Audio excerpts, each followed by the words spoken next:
गुरुर्ब्रह्मा गुरुर्विष्णु गुरुर्देवो महेश्वरः गुरुः साक्षात् परब्रह्म तस्मै श्री गुरुवे नमः। आज का बहुत अच्छा प्रसंग है, बहुत अच्छा ज्ञान है। ज्ञान तो गीता का साक्षात भगवान के श्री मुख से निकली हुई वाणी है। लेकिन इस अध्याय में लाइट जला दो। इस अध्याय में लाइट भगवान अपने विराट स्वरूप के दर्शन के बाद कौन सा व्यक्ति, कौन सा भक्त मुझे प्रिय है, इस पर उपदेश करेंगे। देखिएगा, और अगर हमने इसको जीवन में आत्मसात कर लिया तो भगवत प्राप्ति बिल्कुल असंभव नहीं है। इसी का नाम योग है।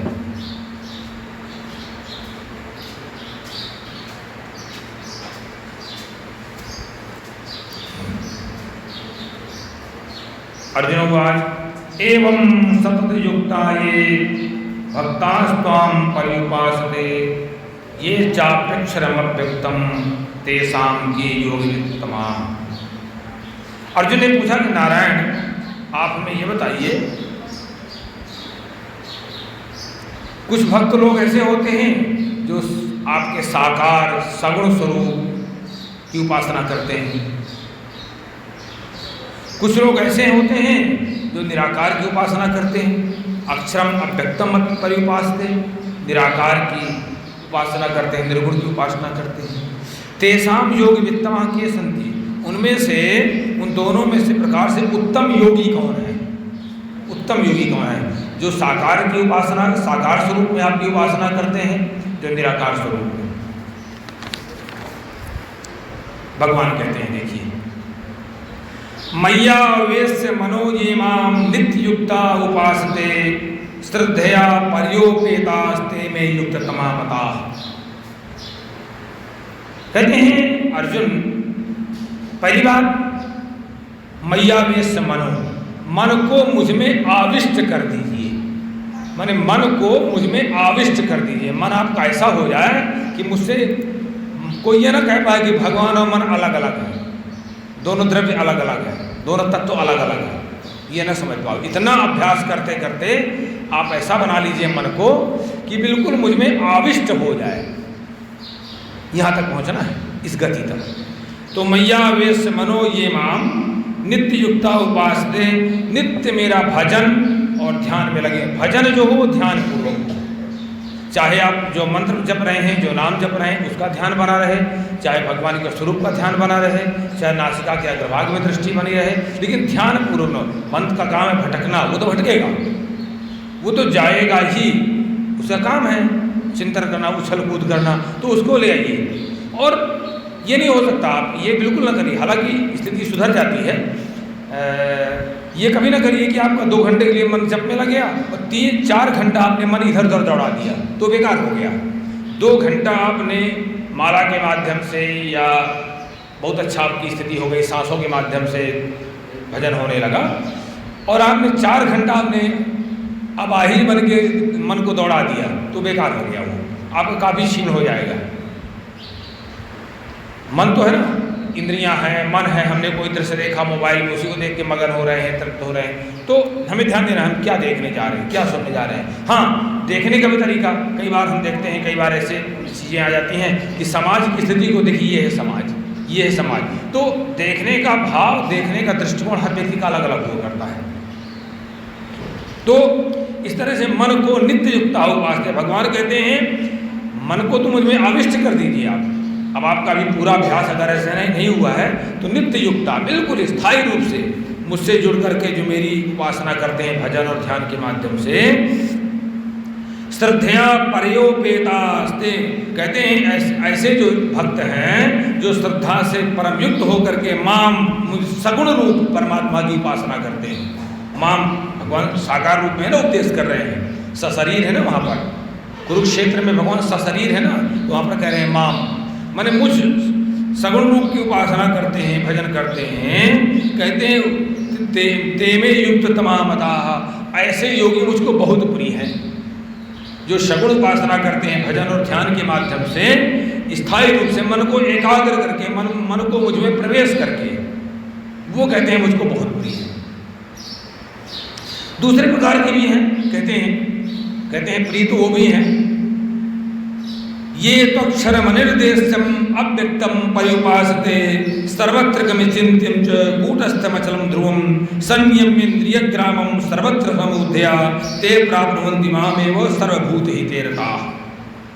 एक तरह के योगी और होते हैं जो सर्वभूतहिते रताः, सभी प्राणियों के हित में लगे रहते हैं। वो सभी प्राणियों के, चींटी से लेकर के हाथी से लेकर के झुरमुट से लेकर के और हिमालय तक के जड़ चेतन दोनों तरह के जीव हैं, दोनों तरह की सत्ताएं हैं, तो सभी के कल्याण में हित में लगे रहते हैं।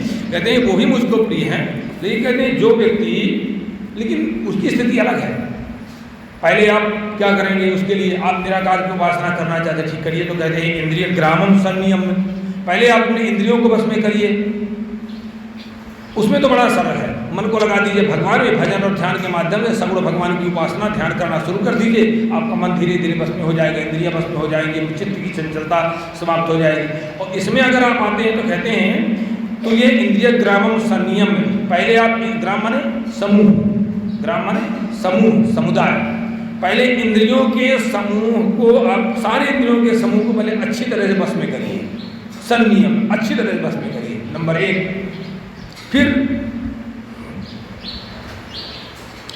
फिर जो है ये हो जाए तो अनिर्देश्यम से कूटस्थम और ध्रुवम अचलम अव्यक्तम अक्षरम परिपासते, फिर उस परमात्मा की उपासना करिए जो एक रस है, आपके आत्मा में स्थित है, नित्य है, अचल है, निराकार है, अव्यक्त है, सच्चित आनंद स्वरूप है, उसकी उपासना करते हैं। ते सर्वभूत ही देवता, ऐसे जो है सर्वभूत ही देवता, ऐसे सब में सभी प्राणियों का हित करने वाले लोग भी संबुद्धया, संबुद्धि को प्राप्त हो जाते हैं और मुझको प्राप्त कर लेते हैं। देखिए भगवान ने उत्तम कोटि का योगी किसे बताया है, साकार। यहाँ कहते हैं वो भी बहुत अच्छे हैं, लेकिन प्राप्त मुझको भी हो जाते हैं वो, लेकिन इस स्थिति उनकी अलग है। एक तो इंद्रियां बस में नहीं होंगी पहले, फिर और आगे बहुत स्पष्ट बता दें क्यों ऐसा कहते हैं।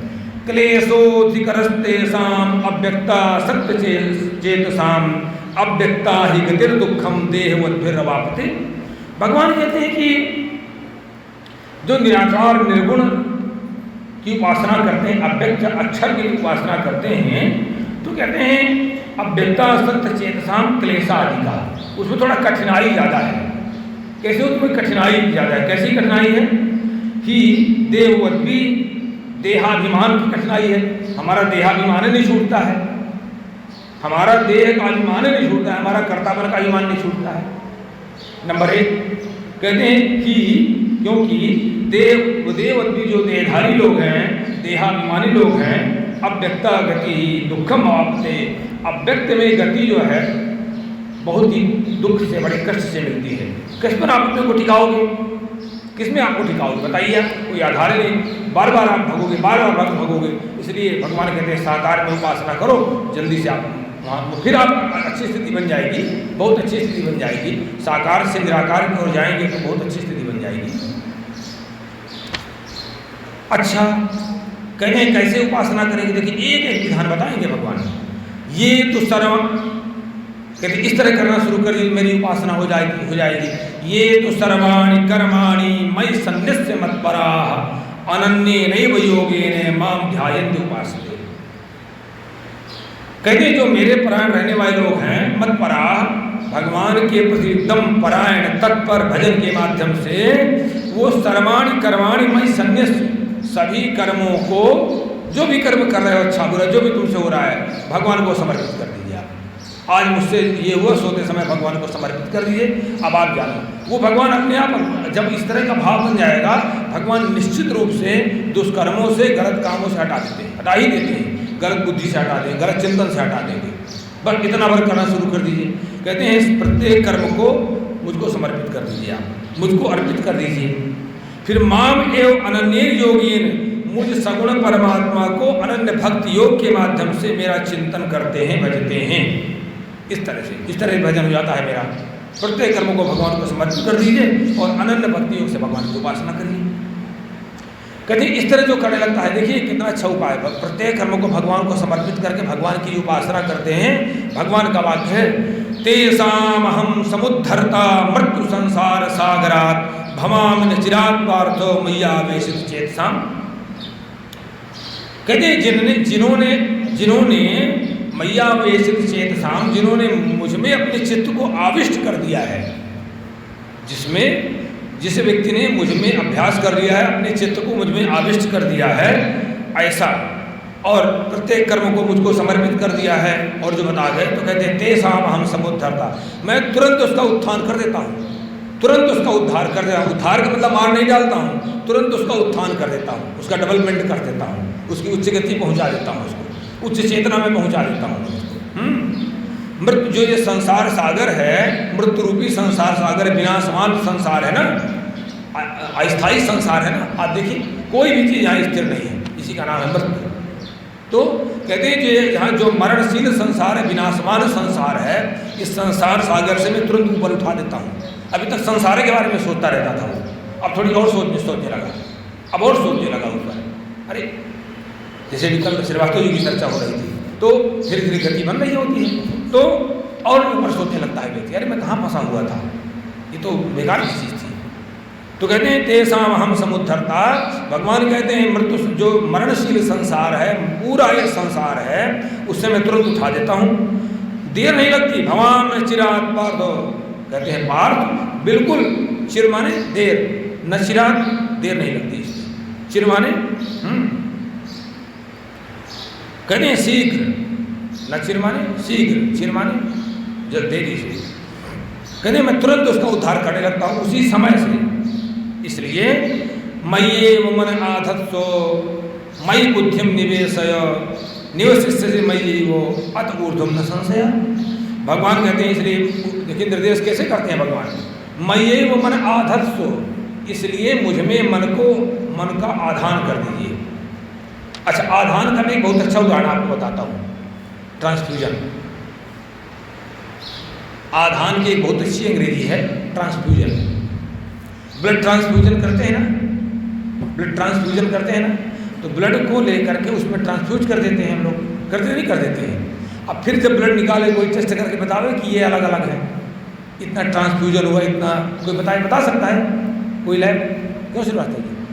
किसी का रक्त लेकर के और किसी में आधान कर दिया गया। ब्लड ट्रांसफ्यूजन की हिंदी होती है रक्ताधान, ब्लड ट्रांसफ्यूजन की अंग्रेजी होती है ना, हिंदी होती है रक्ताधान। अब हमने रक्त को लेकर के आधान कर दिया और फिर आप निकालिए उसका ब्लड और फिर लैब में टेस्ट करिए, पता चल, कोई बता पाएगी मशीन, कोई विज्ञान बता पाएगा? नहीं बता पाएगा। इसीलिए भगवान यहाँ पर आधान शब्द प्रयोग करते हैं। मन को इतना मुझ में लगा दीजिए कि फिर मुझ में और उसके मन में अलग अलग रह जाती है। अब हो जाता है धीरे धीरे, गति अभ्यास है। जो आपने मन को अलग करने का अभ्यास बनाया है तो आप अलग हो गए हो, नहीं पहले से भगवान के स्वरूप में थे, भगवान के अंश थे, और आपने ही अलग किया है, आपने उनको जोड़ ली। आपने अपनी गाड़ी आगे बढ़ा ले गए हो, बैठ कर लीजिए, जहाँ से आप बढ़ा ले गए, अभ्यास करना शुरू कर दीजिए, बहुत सरल है, शुरू कर दीजिए। मन का तो काम है विचलित करना, विचलित होना, उसकी बात बिल्कुल न सुनिए आप। तो भगवान कहते हैं मय्येव मन आधत्सो, मुझ में मन को आधानित कर दीजिए, मुझे मन को आधान कर दीजिए। लो मयि बुद्धिम निवेश है, मुझ में बुद्धि को निविष्ट कर दीजिए, निविष्ट कर दीजिए। देखिए लोग कहते हैं ना, हमने फला पॉलिसी में पैसे को निवेश किया है, फिर क्या होता है, ये भावना से कहता है कि बढ़ जाएगा मेरा धन, बहुत अच्छी स्थिति बन जाएगी। इसी तरह भगवान बुद्धि को निवेश कर देंगे तो बुद्धि पवित्र हो जाएगी। निवेश वहाँ से लीजिए आप समझने के लिए।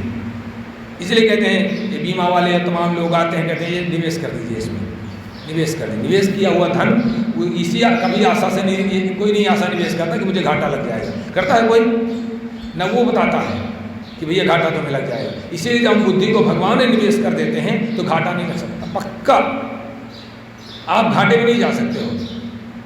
न तो भगवान, क्योंकि भगवान कहते हैं कि मुझे निवेश कर दीजिए, भगवान का वाक्य है। जब भैया एक बीमा एजेंट की बात मान करके निवेश कर रहे हैं तो घाटा नहीं लगता है, और मरने के बाद तक की जिम्मेदारी लेता है, तो भगवान कहते हैं मुझ में निवेश कर दे आप, तो कैसे घाटा लग जाएगा। और तो कहते हैं उससे फायदा क्या होगा, निवेश से मैं यही हो, दो काम करने से मेरे मन अपने मन को मुझ में आधान कर देने से, अपनी बुद्धि को मुझ में निवेश कर देने से, निवेश से मैं यही हो, बस मुझ में ही निवास करने लगोगे, तुम मुझ में ही निवास करने लगोगे। अत ऊर्ध्वम न संशया, तुम्हारी उच्च गति हो जाएगी, तुम्हारी चेतना उच्च हो जाएगी। इसके उपरांत तुम मुझ में ही निवास करने लगोगे। ऊर्ध्वम, इसमें कोई माने ऊर्ध्व गति हो जाएगी, ऐसा भी अर्थ इसका निकाल सकते हैं, उपरांत भी निकाल सकते हैं। कहते हैं अत ऊर्ध्वम, इसके उपरांत कोई संशय नहीं कि आपका उत्थान नहीं होगा। अब कहते हैं ये भी नहीं कर सकते हो, तो भगवान कहते हैं दूसरा उपाय बताता हूं मैं और सरल। कहते हैं नहीं कर सकते भाई, चलो भाई मन का निवेश करना कठिन है, बुद्धि को मन का आधान करना कठिन है, बुद्धि का निवेश करना कठिन, एक उपाय और बताते हैं। अथ चित्तम समाधातुम न शक्नोसि मयि स्थिरम अभ्यास योगेन ततो माम इच्छाप्तुम धनंजय। भगवान कहते हैं चलो अगर तुम मन को स्थायी रूप से अचल करने में तुम समर्थ नहीं हो, स्थायी रूप से तुम मन को अचल रूप से स्थापित करने में समर्थ नहीं हो, कोई व्यक्ति नहीं समर्थ होता पहले से, कई जन्मांतरों से योगी बन के आया है, वो पूर्व जन्म में अच्छे योग में रहा है, तो जल्दी आगे कर लेगा, जल्दी उसका मन वृत्ति बदल जाएगी। मान लीजिए वो संसार से आया फिर संसार में घुस गया तो नहीं हो पाएगा, नहीं समर्थ हो तो कहते हैं एक काम कर लो ना, अभ्यास योग अपना लीजिए। अभ्यास योग धनंजय, अभ्यास योगी, तो अभ्यास योग कर लीजिए। माम आप तुम इच्छ, अभ्यास योग के द्वारा मुझे प्राप्त करने की इच्छा करना शुरू कर दो, बस। नहीं तुम कर सकते हो बुद्धि को, नहीं तुम मन को इच्छा तो कर सकते हो भैया, इच्छा नहीं कर, इच्छा करते हो। भगवान कहते हैं धनंजय अभ्यास योग, अभ्यास क्या है, नाम जप, कीर्तन, भगवान नाम जप, मंत्र जप, भगवान के गुणों का कीर्तन, भगवान का नाम मंत्र का मनन, श्वास के द्वारा जब थोड़ा समय मिल गया, आप हाथ धो रहे हो, मान लीजिए हम बात अभी मान लीजिए गीता के पास हम आए, अब हाथ धोने चले गए, अब हाथ धो तो समय मिला, आपका मुंह नाक तो बंद नहीं है, आप थोड़ी देर सांस के माध्यम से जब कर ले। आप देखो तो कि हम हाथ धो रहे हैं, क्या जरूरी है कि हाथ मन लगाओ, तो मेरा अभ्यास है, वो तो अपने आप हाथ धुल जाएगा, क्योंकि हमने बहुत अभ्यास कर रखा है हाथ धोने का। जैसे एक साइकिल चलाना सीखता है अभ्यास में, तो आप देखिएगा कि पहले बहुत ध्यान रखता है, कैंची चलाता है, फिर और चलाता है, फिर बड़ा ऐसे ऐसे ऐसे, अब बाद में इतना अभ्यासी हो जाता है, एक हाथ से चला लेता है, चूना भी खाता रहता है, गाना भी गाता रहता है, इधर उधर देखता रहता है, ऐसे देखता रहता है ना, फिर उसको साइकिल की चिंता नहीं जाती। इसी तरह से अभ्यास है करना है इसका, ऐसे भजन का अभ्यास करना है, ऐसे मन में आप नहीं कर। भगवान कहते हैं मेरे अभ्यास योग्य ने, मेरे नाम जप की, मेरे मंत्र जप की, मेरे श्रवण की, कीर्तन की, श्वास की, कुछ तो करो। आप भोजन करने जा रहे हो, क्यों फालतू चिंतन करते हो, वहाँ से वहाँ तक जप करते चले जाओ, श्वास के माध्यम से, जीभ के माध्यम से, इतना आपका टाइम ये आपका लग गया, जो आपका व्यर्थ में भटकेगा नहीं मन, आपकी उन्नति होना शुरू हो जाएगी, आपको शांति मिलेगी, आपकी शारीरिक शांति मिलेगी, मन शांत होने लगेगा, इंद्रियां शांत होंगी, इंद्रिय शांत होने लगेंगे, आपके जो रोग चले जाएंगे, आपका आरोग्य बढ़ने लगेगा, आपका आरोग्य पक्का बढ़ने लगेगा, शारीरिक सुधार आने लगेगा, कांति आएगी, त्वचा में, शरीर में, मन में एक प्रकाश होना शुरू हो जाएगा। तो भगवान कहते नहीं कुछ कर सकते, इच्छा तो करना शुरू, इच्छा करो, खोज करना, इच्छा करो भगवान की। चलो अगर कहते ये भी नहीं तुम कर सकते हो, अब इससे तो सरल क्या बताएंगे भगवान, अभ्यासे समर्थोसी मत कर्म परमो भव मदर्थमपि कर्माणि कुर्वन् सिद्धिम् अवाप्स्यसि।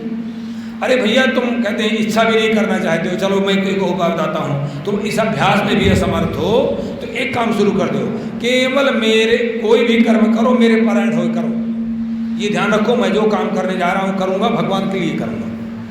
मत कर्म परमो भव, जो भगवत कर्म करना शुरू कर दीजिए आप, भगवान के माने स्वार्थ बुद्धि को त्याग दीजिए, यही भगवत कर्म है, ये करूँगा तो उससे मेरा ये स्वार्थ सिद्ध हो जाएगा। स्वार्थ बुद्धि को त्याग देना ही भगवत कर्म है। जहाँ आप अपने परिवार के लिए, अपने स्वार्थ के लिए, अपने इंद्रियों के सुख के लिए, अपने लिए करते हो। मान लीजिए चिकित्सा करा रहे हो आप, यहाँ बहुत सारे चिकित्सा कराने, तो ये भाव रखो मैं चिकित्सा से ठीक हो जाऊंगा तो भगवान के लिए मैं काम करूंगा। बस भगवत कर्म के लिए मैं ठीक होना चाहता हूँ, भगवान की कृपा प्राप्त होने लगेगी। मैं भगवत कर्म करने के लिए ही ठीक होना चाहता हूँ। बस मैं पढ़ना चाहता हूँ एक योग से एमए करके और आगे बढ़ना चाहता हूँ, तो इससे भगवत कर्म ही करूँगा। 4 लोगों को भगवत कर्म में लगा दूंगा, एक को लगा दूंगा, ये हमारा हो गया भगवत कर्म। नहीं अभ्यास कर तो ऐसा कुछ नहीं, आप इस रास्ते से जाओगे तो पहुँचना वहीं है, उससे जाओ। देखिए जैसे ही आपने भगवत कर्म करना शुरू कर दिया ना, स्वार्थ त्याग करके इच्छा होने लगेगी। जहाँ इच्छा होने लगेगी तो आपकी बुद्धि शुद्ध होने लगेगी, बुद्धि से तो मन आधान होने लगेगा। जहाँ मन आधान हो जाएगा तो भगवान की प्राप्ति हो जाएगी। भगवान ऐसा फंसाते हैं भगवान कि कहीं तो शुरू करो, पहुँचाएंगे वहीं को, पहुँचाएंगे वहीं। नहीं कर सकते हो अभ्यास करो, नाम जप शुरू करो, मंत्र जप शुरू करो, पहुँचाएंगे आपको वहीं। ये तत्व सार यही है। हो जाएगा नहीं हो जाएगा। जहाँ आपने स्वार्थ त्याग दिया, आदमी स्वार्थ में तो बर्बाद है। संग्रह काहे के लिए करता है? अपने लिए, अपने पुत्रों के लिए, नाती के लिए, पनाती के लिए, नहीं आने कितनी पीढ़ियों के लिए, अपने रिश्तेदारों के लिए। वो आके मुझे शाबाशी दे दे, लो बहुत अच्छा बना लिया आपने। अच्छा कितने दिन शाबाशी तुम्हारी काम करेगी? वही तुमको शाबाशी देगा, वही गाली देगा कुछ दिन बाद में, वही तुमसे कर्जा ले जाएगा, फिर तुम्हारा लौटाएगा, तुम्हारा दोनों का मनमुटाव हो जाएगा। क्यों उसकी शाबाशी की प्रतीक्षा करते हो? अरे निस्वार्थ भाव से करो ना, स्वार्थ त्याग कर, स्वार्थ त्याग करके कर्म करना ही भगवत कर्म है। बस जैसे एक अच्छी नारी को आप देखिएगा, जो गृहस्थ में होगी, अच्छी नारी को देख करके देखिएगा आप, वो पति की पूरी तरह स्वार्थ त्याग करके सेवा करती है। देखिएगा एक अच्छा शिष्य अपने गुरु की स्वार्थ त्याग, उसको कोई स्वार्थ नहीं रहता है। बस वही भगवान भाव कहते हैं, निष्काम प्रेम भाव से सेवा करते हैं लोग। इसी का नाम भगवत परायण होना। अच्छा भगवान कहते हैं चलो ये भी नहीं कर सकते हो तो अगला उपाय बताता हूँ, उससे भी भगवान की प्राप्ति हो जाएगी, आपकी भगवत प्राप्ति हो जाएगी। अथैतदप्यसक्तोषि कर्तुम मध्योगमास्थिता सर्वकर्म फल त्यागम ततः कुरु यथात्मवान्। भगवान कहते हैं चलो ये नहीं, प्रत्येक कर्म में नहीं आप ऐसा कर सकते, दूसरा काम करो। मध्योग आश्रिता, मेरी प्राप्ति रूप जो योग है, योग का नाम भगवान की प्राप्ति, भगवान की प्राप्ति रूप योग का आश्रय लेकर के अगर इस साधन को करने में भी तुम असमर्थ है तो एक काम करो, यथात्मवान् सर्वकर्म फल त्यागम करो। मन बुद्धि आदि से प्रत्येक कर्म जो भी करिए आप, वो फल का त्याग करके करिए। आप ये नहीं कर सकते हो ना, नहीं कर सकते, ठीक है, दूसरा काम एक अभ्यास करिए। कोई भी हम कर्म करेंगे, यथात्मवान् सर्वकर्म फल त्यागम करो, मन बुद्धि आदि पर विजय प्राप्त करने वाला सभी कर्मों के फल का त्याग करके करिए। हो गए, इसमें आपका काम बन जाए। एक तो पकड़ो, इससे बहुत बड़ा काम बन जाएगा। श्रेयेहु ज्ञानमभ्यासात् ज्ञानात् ध्यानं विशिष्यते ध्यानात् कर फल त्यागात् शान्तिरनन्तरम्। आपको हर व्यक्ति को शांति चाहिए। भगवान कहते हैं त्याग से अद्भुत शांति मिलती है। जहाँ आपने कर्म के फल का त्याग किया तुरंत शांति। अभ्यासात् कहते हैं अभ्यास मर्म को न जान किए हुए अभ्यास ज्ञान श्रेष्ठ है। ज्ञान से कहते हैं परमात्मा के स्वरूप का ध्यान श्रेष्ठ है। ध्यान से जो है ध्यान नहीं बनता है तो कहते हैं कर्म फल त्याग, कर्म के फल का त्याग श्रेष्ठ है। इससे जो है जैसे हमने अभ्यास किया त्यागात् अनंतरम शांति, त्याग से तुरंत शांति मिलती है, तुरंत। और थोड़ा साउंड ठीक करेंगे क्या? साउंड बहुत घूमता है।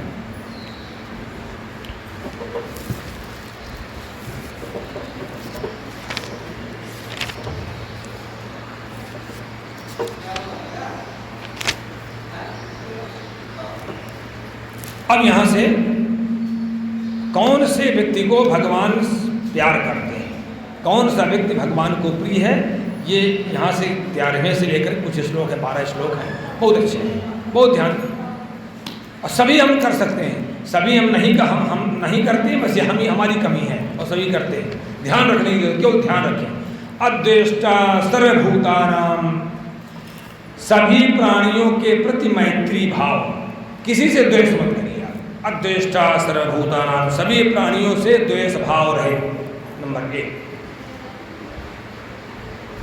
किसी से द्वेष मत करिए। अद्वेष्टा सर्वभूतानां, अभ्यास करिए, चींटी से लेकर के कोई कीड़े मत, किसी से द्वेष मत करिए, आपको कोई हानि नहीं पहुंचाएंगे वो, पक्का। जब आप उनसे द्वेष करेंगे तभी आपको हानि पहुंचाएंगे। आप उनसे द्वेष नहीं करेंगे, बिल्कुल हानि नहीं पहुंचाते, बिल्कुल हानि नहीं पहुंचा सकते, हानि नहीं पहुंचाते भाई। अद्वेष्टा सर्वभूतानां मैत्रः, सभी के प्रति मैत्री भाव रखिए। मैत्री भाव, निस्वार्थ प्रेम, निस्वार्थ प्रेम, मैत्री भाव रखिए। करुण एवच, सभी के प्रति करुणा की भावना रखिए, सबके प्रति करुणा के भाव, दया का भाव रखिए, सब। निर्ममो निरहंकारा, निर्ममो मैं और मेरेपन से दूर रहिए। आजकल हमारा चिंतन क्या रहता है?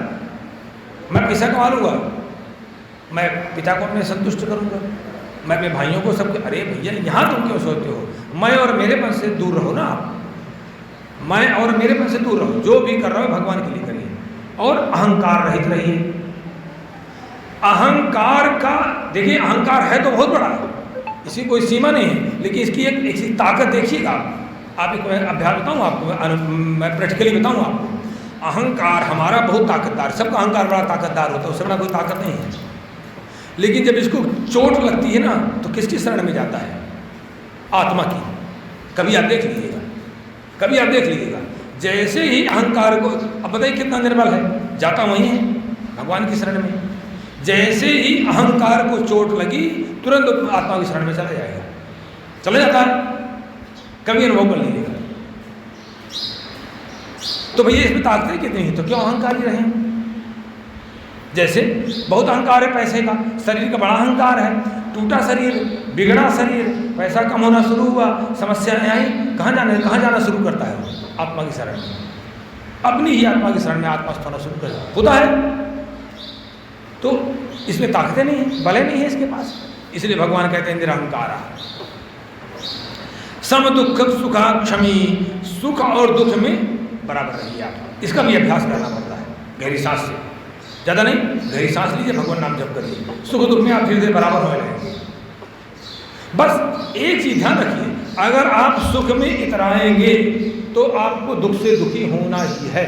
लिख लीजिए मेरी बात, अगर आपके पास सुख आया और सुख में आप मगन हो गए, सांसारिक सुख में, तो आपको दुखी होना ही होना है, पक्का। जिससे आप सुखी होंगे वही आपको दुख देगा, बस ये भी देख लीजिए, कभी आप देख लीजिए। अब मैं सांसारिक रिश्तों की बात कर रहा हूँ, अगर आप पत्नी से बहुत सुखी महसूस करते रहिए, पत्नी से ही दुखी होंगे आप। जिससे आप संसार में सुखी महसूस करेंगे, उसी से आप दुखी महसूस होंगे, उसी से। इसलिए ना आपको बहुत सुखी होना है, ना सुख में हर साथ अनेक दिखाना है, न कूदना है, न उचकना है, वहाँ पर भी शांत रहना है, समत्व भाव बनाए रखना है अपना, और दुख में भी, तो आपका दुख में अपने आप समत्व भाव बना रहेगा अपने आप। अगली, जिससे आप सबसे ज़्यादा दुखी होंगे, उसी से फिर आप सुख की अपेक्षा रखेंगे, ये भी आप देख लीजिए। किसी से मित्र से लड़ाई हो गई, काफ़ी झगड़ा हो गया, फिर कुछ दिन आवृत्ति होती है, यार गलत हो गया मुझसे, यार हम उससे मेल बना लें, क्या होता है? होता है कि नहीं होता? देखिए ये नियम है, अगर आपने मान चाहा तो आपको पक्का अपमान होना है। आपने मान की इच्छा किया, आपको अपमान होना है।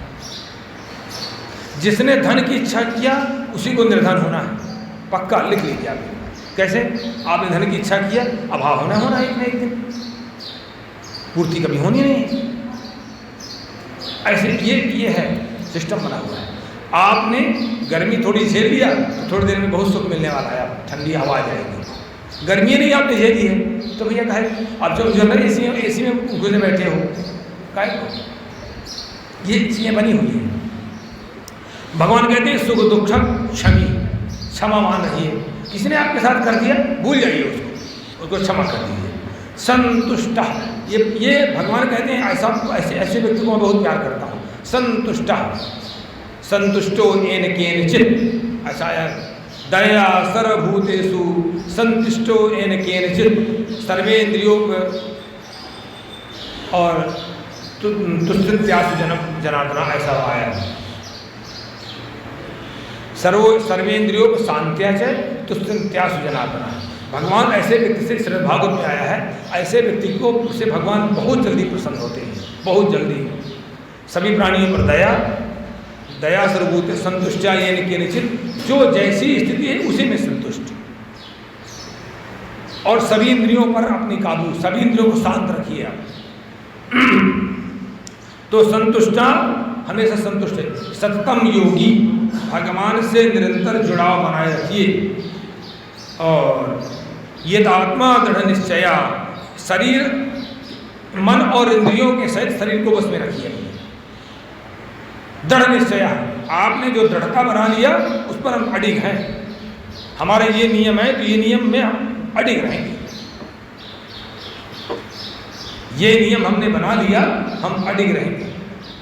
उसका भी परिणाम बहुत अच्छा आता है। एक मैं कहानी कई बार कह चुका हूँ, फिर से कह जाता हूँ।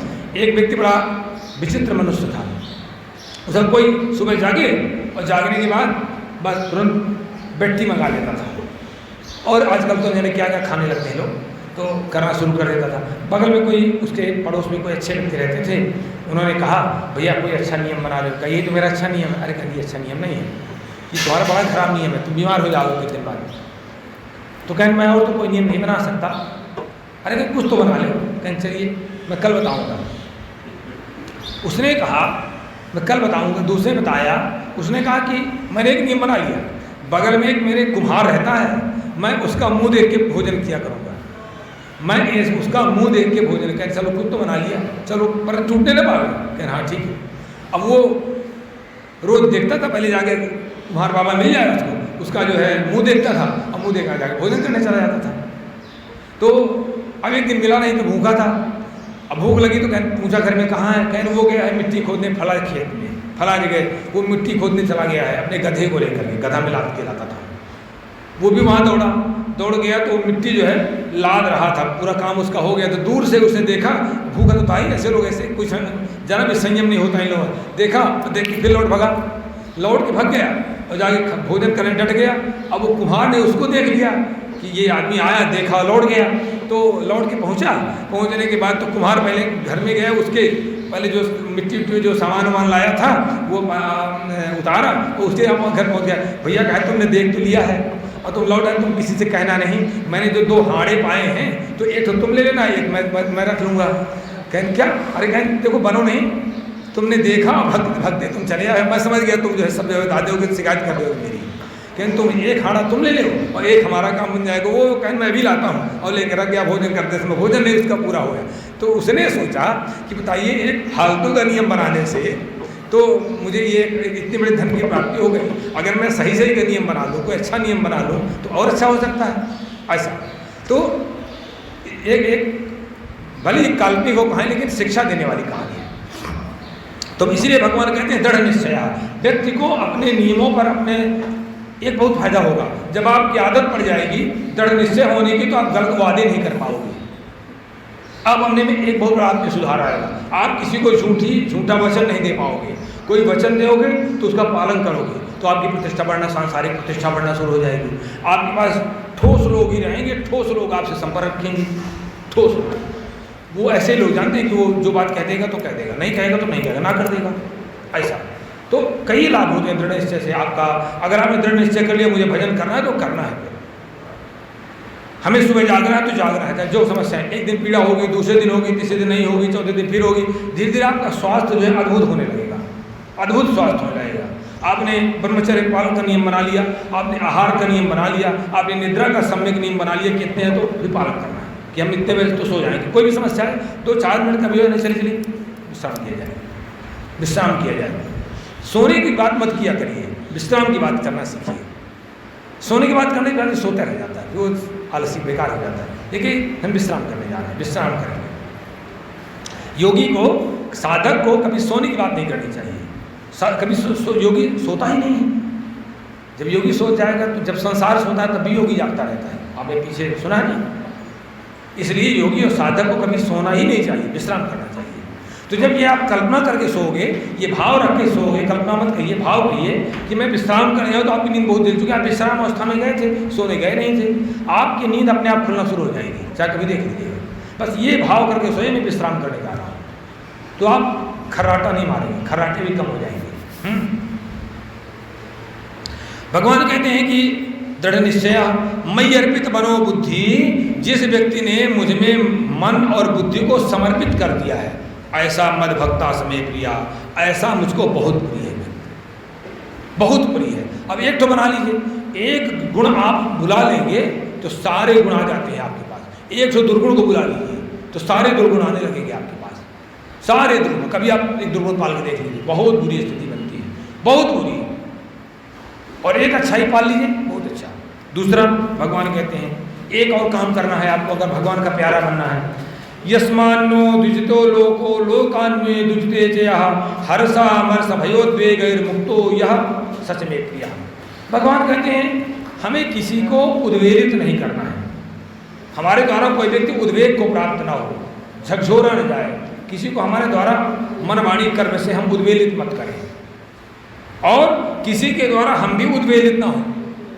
जब आप किसी को उद्वेलित नहीं करेंगे, सबसे प्यार करेंगे, तो आपको भी लोग प्यार देंगे पक्का। अगर आपने दूसरे को झकझोरा तो आप झकझोरे ही जाएंगे। तो भगवान कहते हैं किसी को मत उद्वेलित करिए। उद्वेलित समझते हैं ना आप, इरिटेट, अंग्रेजी में इरिटेट, अब समझ जाएंगे। तो कहते हैं किसी को उद्वेलित मत करिए आप, और ना स्वयं आप इरिटेट होइए, उद्वेलित होइए, ना स्वयं उद्वेलित होइए। आप अपने लिए अभ्यास बनाएं। तो ये क्यों कहते हैं भगवान? क्योंकि अगर आप उद्वेलित हो जाएंगे, इरिटेट हो जाएंगे, तो आपको क्रोध आने लगेगा, क्रोध आने लगेगा, आपकी अशांति बढ़ने लगेगी ना, अशांति बढ़ने लगेगी, बस आप गए पतन की ओर। आपकी गति ऊर्ध्व होनी चाहिए ना हम दूसरे को उद्वेलित करेंगे, ना दूसरे के उद्वेलित करने से हम उद्वेलित होंगे। ये अभ्यास का विषय, धीरे धीरे अभ्यास करते जाइए। और मैं 100 बार कहता हूँ, केवल भगवान नाम जप से ही, केवल जप से ही आपको प्राप्त हो सकता है। करके देखिए, धीरे धीरे आपकी सामर्थ्य बढ़ने लगेगी, आपकी जो क्षमता, चित्त की क्षमता, आपके मन की क्षमता बहुत बढ़ने लगती है। हमारा किया हुआ अभ्यास है, करते हैं जो थोड़ा बहुत मिलता है। तो लोग न द्विजते, कहते हैं ना किसी जीव को आप उद्वेलित करिए और न स्वयं उद्वेलना को प्राप्त होइए। और हर्षा अमर्ष भयोद्वेगई मुक्ता, हर्ष से, अमर्ष माने किसी की उन्नति देख करके बहुत प्रसन्न होइए, किसी की उन्नति देख के बिल्कुल परेशान न होइए, बहुत प्रसन्न होइए, एक बहुत बड़ा गुण है। उससे क्या बढ़ेगा? आपका अपने आप में संतुष्ट होने लगे, जो मेरे पास है वो ठीक है। एक बहुत बड़ी आपको लाभ की प्राप्ति होगी। जैसे ही आप दूसरे की उन्नति से आपने प्रसन्नता, अपने प्रसन्न होना सीख लिया, कोई बहुत 80% नंबर से पास हो गया, बहुत अच्छा, आपको संतोष बढ़ जाएगा, मेरे पास जो जैसा है वो ठीक है, और प्रेम बढ़ने लगेगा आपको। होगा कि नहीं होगा? जैसे ही आपने ये नियम अपनाया, आपका संतोष, और जैसे ही एक दुर्गुण गया, आपका स्वास्थ्य ठीक होने लगेगा। हर्ष, अमर्ष, भय और उद्वेग, इनसे मुक्त रहिए। भगवान कहते हैं ऐसा मुझको बहुत प्रिय है। भगवान कहते हैं, देखिए आप भगवान को करोड़ों मन मीठा फल से संतुष्ट नहीं कर सकते, नहीं उनके प्यारे बन सकते, नहीं भगवान आपको प्यार कर सकते हैं इन नियमों से। भगवान कहीं नहीं भगवान कहते हैं कि घूस लेकर के मुझे चढ़ा दीजिए ना, किसी को ठग करके मुझे चढ़ा दीजिए, मिलावट दुकान में करके मिलावटी और बेच करके भी मुझे, कोई कुछ नहीं होता उससे। पाप और करते हो आप, मिलावटी करके और फिर उससे आमने करके कुछ नहीं होता उससे। बहुत अच्छा बेचिए, बहुत अच्छा व्यापार करिए, उसी में आपका उससे दूना मतलब बढ़ेगा। करके देख लीजिए, एक थोड़ी देर का नुकसान ज़्यादा हो जाता है मिलावटी करने से।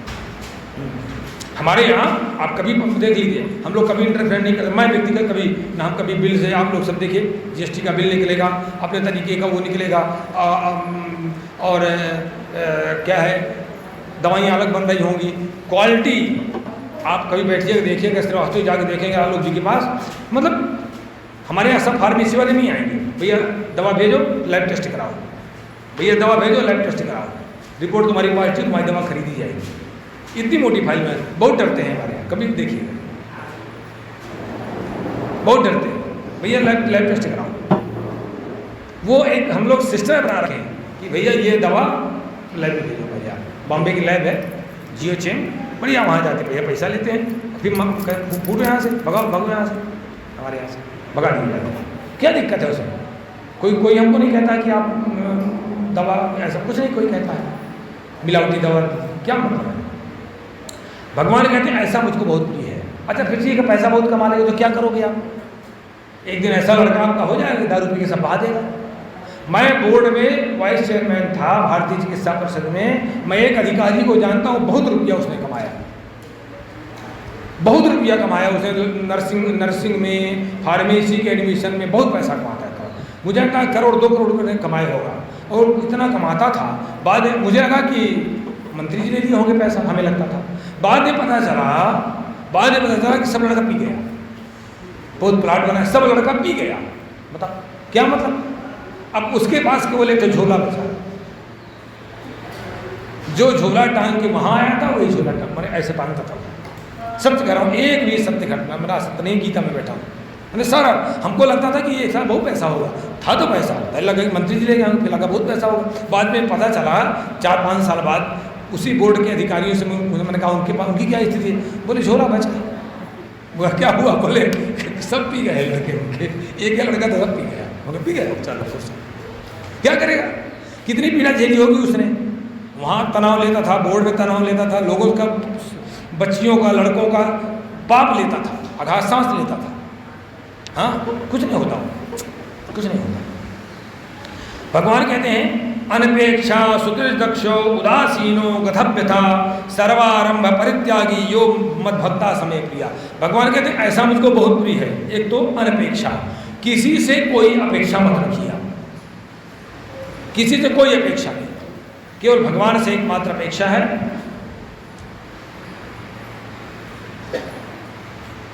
ठीक है ना? केवल एकमात्र भगवान से अपेक्षा है, बस ऐसा। इवन भगवान से भी कोई अपेक्षा नहीं कि भगवान हमको ये देते। मैं आपको बताऊं, एक बहुत अच्छे संत ने हमको बताया था, हमने सुना था, जयदयाल गोयनका जी को वो चतुर्भुज रूप की उपासना करते थे, भगवान के चतुर्भुज रूप की उपासना करते थे। तो जयदयाल गोयनका जी गीता प्रेस से संबंधित थे, उनको 17 साल की उम्र में चतुर्भुज स्वरूप के दर्शन हो गए थे। क्यों? इसके बाद उनका तप बढ़ता गया, साधना बढ़ती गई। निष्काम भाव से उपासना करने से, निष्काम भाव से, कोई कामना नहीं थी उनकी, निष्काम भाव से उपासना करने से भगवान उनसे इतने प्रसन्न थे कि उनको कभी भी दर्शन दे देते थे। केवल एक नियम था उनका, मैं कोई कामना नहीं, किसी से कोई कामना नहीं, इवन भगवान से भी कोई कामना नहीं, मेरा कर्म है, मैं कर रहा हूँ, मैं मानव शरीर धारण करूँ। एक बार वो कथा सुन रहे थे, तो जैसे ही कथा सुन रहे थे, कहीं कथा अच्छी हो रही थी, कथा सिर्फ भागवत की कोई कथा हो रही थी, कथा सुन रहे थे, वैसे ही चतुर्भुजी भगवान का स्वरूप प्रकट हो गया। तो भगवान ने कहा कि कुछ मांगो, कहने महाराज पधारो यहाँ से। उन्होंने कहा कि महाराज पधारो यहाँ से। बोले क्यों? कहने मुझे कथा सुनने बाधा रही है, मेरी कोई अपेक्षा नहीं है।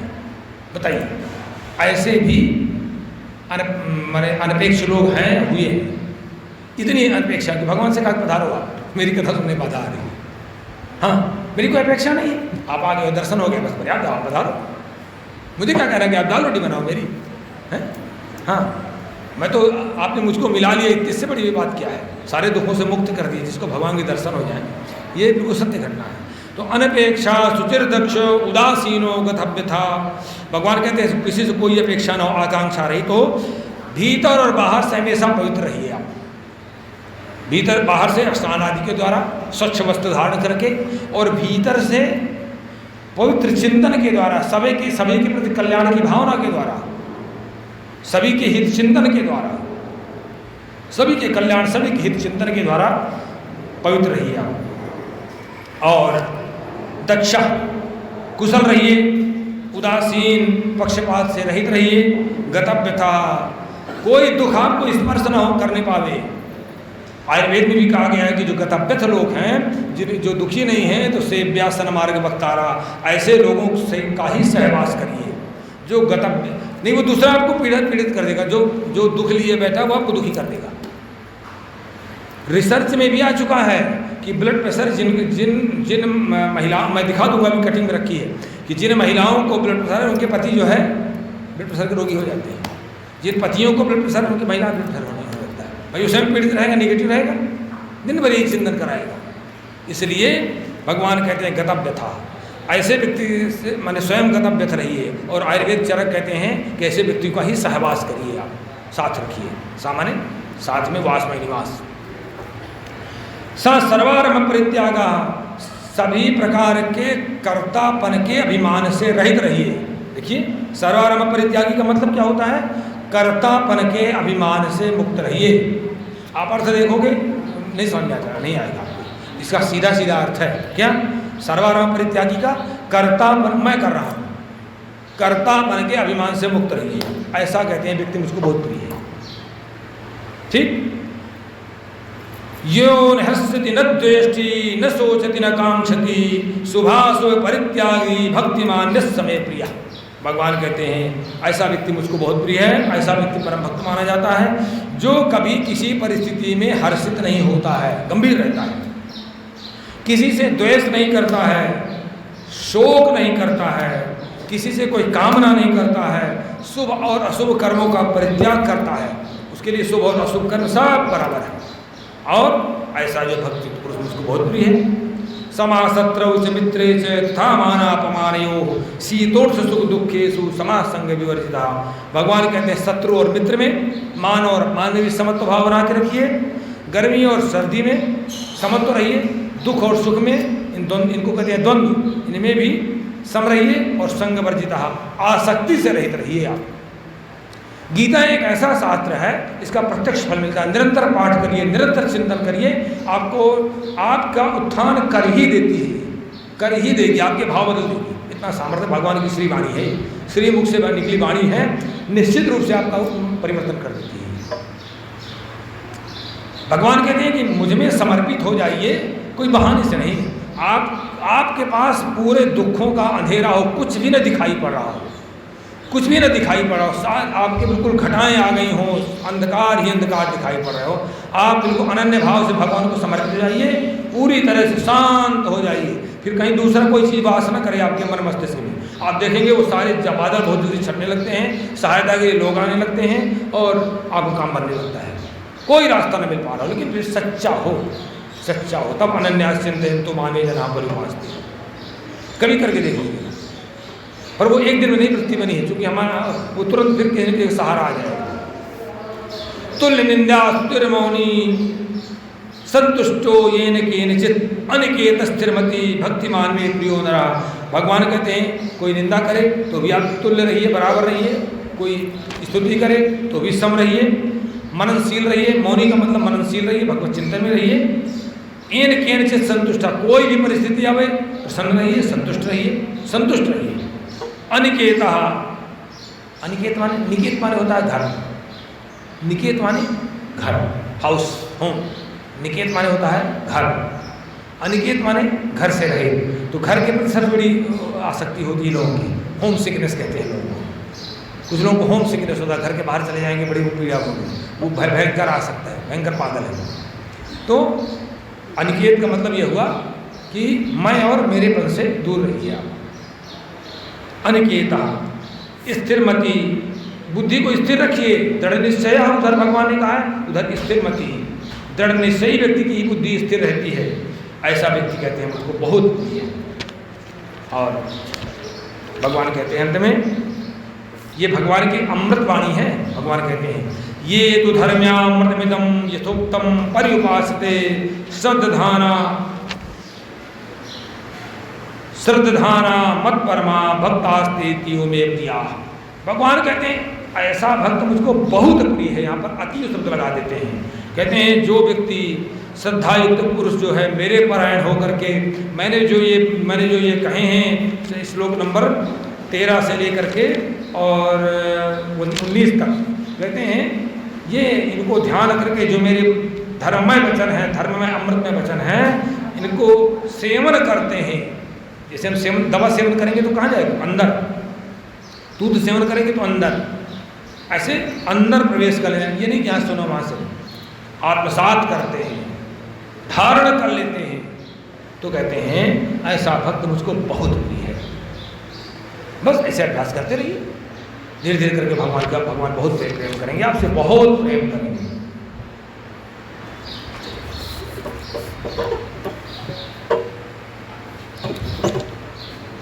आया आनंद? किसको किसको आनंद आया? सभी को। श्रीवास्तव जी को नहीं आया, देखिए हमारे रायकुमार जी को नहीं आया, हाथ नहीं उठाया रायकुमार जी ने। रायकुमार जी हाथ नहीं उठाया आप।